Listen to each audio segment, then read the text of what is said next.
What is up, enthusiasts? It is Cedar Flags here, and welcome back to another one of my videos. Today I'm going to once again be talking about Cedar Point. In fact, I talk a lot about Cedar Point on this channel, but this is going to be a little bit of a different video for that.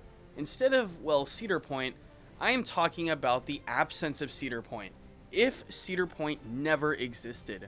This is another one of my alternative timeline videos, and today I wanted to look at an alternative timeline where Cedar Point never existed, or at least to the point where it is today. I decided to look at a few factors throughout the coaster industry, because you can't forget, Cedar Point is a massive park, but without it, there would be so many changes to the industry, and the industry would be much further behind than it is today. So this is Cedar Flags, and today I will be talking about a universe where Cedar Point never existed.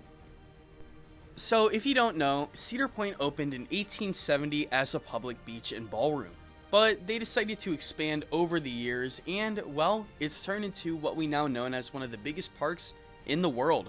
But let's assume it never became an amusement park. Let's say its beautiful beaches attracted the modern beauty, and Cedar Point didn't build any major attractions besides, well, a beach. Well, a lot would change with the roller coaster industry. The first one is a pretty big one, and my first prediction is that coasters wouldn't be nowhere near as advanced as they are today. The coaster wars would have still happened, but much, much slower. Cedar Point, well, to say at the least, pushed the envelope, broke the records a handful of times for tallest coaster and fastest, and broke many other records.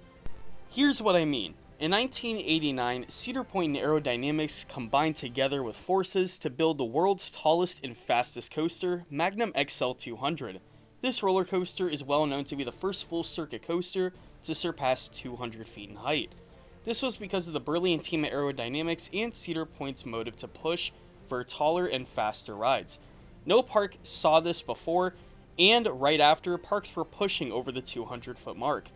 And many people hypothesized that if this wasn't the case, if Cedar Point wasn't there to build a coaster with a whole new milestone, coasters would not be as tall as they were today. And in my personal predictions, the first hypercoaster wouldn't have even came out until the 1990s, and the first Giga, the late 2010s. But the first Giga actually came out in the year 2000 with Cedar Point's Millennium Force, and 400 with Cedar Point's Top Thrill Dragster.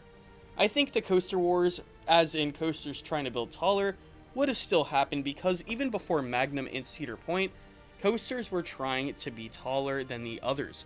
Vortex at Kings Island, Colossus at Magic Mountain, other parks tried to exceed the records. But they didn't have any milestones in mind, they just wanted to build it slightly taller. There wouldn't be the first Hyper, Giga, Strata, etc. There would just be the world's tallest coaster. Also, the tallest wing coaster would probably be around the height of Gatekeeper today, the tallest dive around the height of Griffin or Shikra, and there would not be a thing like a Hyper Hybrid just yet.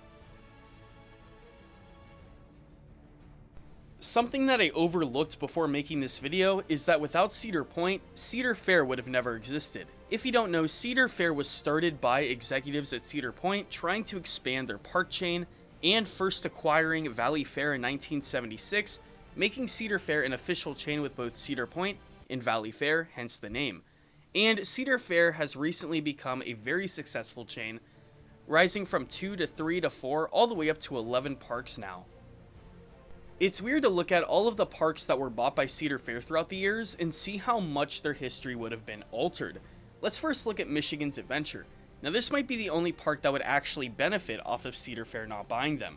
Before Cedar Fair's purchase, they were expanding like crazy, coming out with an Aero Wild Mouse and a CCI wooden coaster, Shivering Timbers. They were planning to eventually build a Morgan Hyper and try to make it Cedar Point's main competition. Until, well, they were bought by Cedar Point. This park would be much, much bigger without Cedar Point, and I really believe that it would be one of the biggest amusement parks in the Great Lakes region.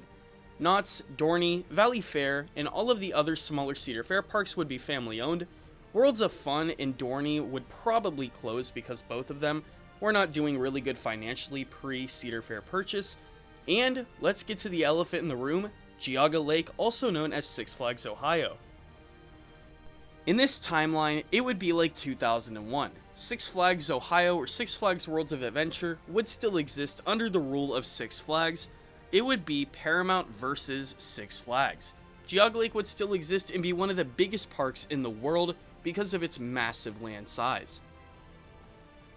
So, why did I mention Paramount? Well, let's get into the next prediction. So, without Cedar Fair, who are the big two?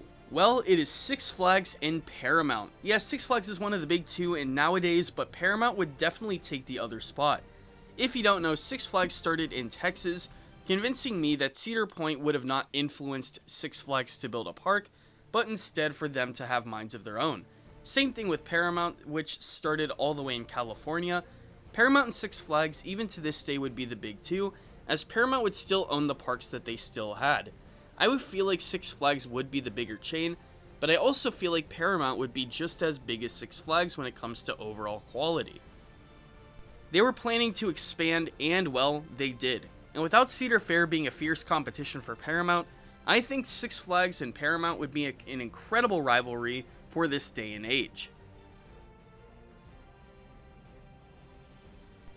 If you don't know, nowadays roller coasters seem to focus more on elements and layout. The best coasters aren't the tallest anymore, but around 10 to 12 years ago, around the time that Maverick first came out at Cedar Point, this was still a trend.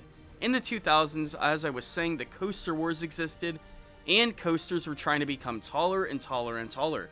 But that changed with Intamin and Cedar Point once again in 2007 when they came out with Maverick, showing the world that you could build a kick-butt layout with a ride that is less than 150 feet in height, and they did it greatly. Many people say this is their #1 coaster of all time, and it really shows. This roller coaster has inspired a wave of low-to-the-ground roller coasters that really prove that the height of the coaster isn't necessarily everything. I feel like there would still eventually be a trend where low-to-the-ground coasters are better than the taller rides, but at the same time, I feel like with the Intamin Blitz model, it would definitely take a little bit to gain popularity because, let's be honest, one of the biggest parks in the world adding a prototype, yeah, that's absolutely beautiful. But maybe Ice Speed and other rides like that would have been added in this timeline, but they would be nowhere near as popular. RMC, I think, would still happen, but I feel like they would be a little less popular than what we would expect. Amusement park or not, Cedar Point was a beautiful plot of land. Absolutely beautiful. On the Lake Erie shores and islands, it has a mile-long beach and is a beautiful peninsula surrounded on 4 sides by water and narrow paths of road. It truly is one of the most beautiful sights in the state of Ohio, even not counting the roller coasters. And honestly, if Cedar Point never became a theme park, I think it would still be a pretty popular beach destination. If you live near the area, you know about the Lake Erie Islands. You have Put in Bay, which is a very popular destination. You have Kelly's Island, and you have a few beachside cities. This would be another one of those beachside towns, except with no roller coasters, but instead public roads, hotels, restaurants, that beach, etc. Maybe even a water park. It would definitely keep more of its natural beauty. It might still be called Cedar Point because that was because of the cedar trees at the resort, but I feel like it would be still a big tourist destination. Now let's talk about the town surrounding it and its long-lasting effects.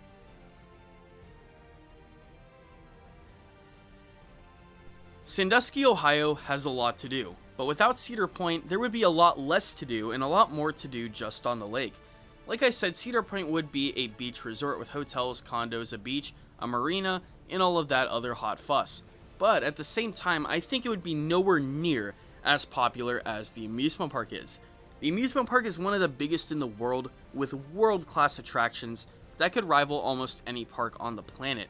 But this beach resort, honestly, compared to others, wouldn't be anything special. It would just be another Lake Erie beachside city. So I think Sandusky's tourism industry would be nowhere near what it is today. Kalahari, Great Wolf Lodge, Castaway Bay especially, they would not be here in my alternate timeline. They would not be here because there wouldn't be that much interest. This would be a good area for locals or people that live near, but I don't think that this would be a resort town where people travel the world just to go to. So let's get to what I've been waiting for, the conclusion. Coasters aren't as tall, coasters aren't as fast-paced. It's Paramount versus Six Flags. Yeah, this is basically the late 90s. Remember at the beginning when I was talking about that we would be a little behind on the timeline? Well, I feel like that's all thanks to Cedar Point's amazing innovation. And honestly, I am so thankful that Cedar Point is here in our timeline, and we are not in that opposite timeline. Anyways, this video was made for good fun. I'm thinking of making other videos such as what if Intamin or Kings Island never existed. Let me know if you'd want that in the comments below. Anyways, this is Cedar Flags, and I will see you all later.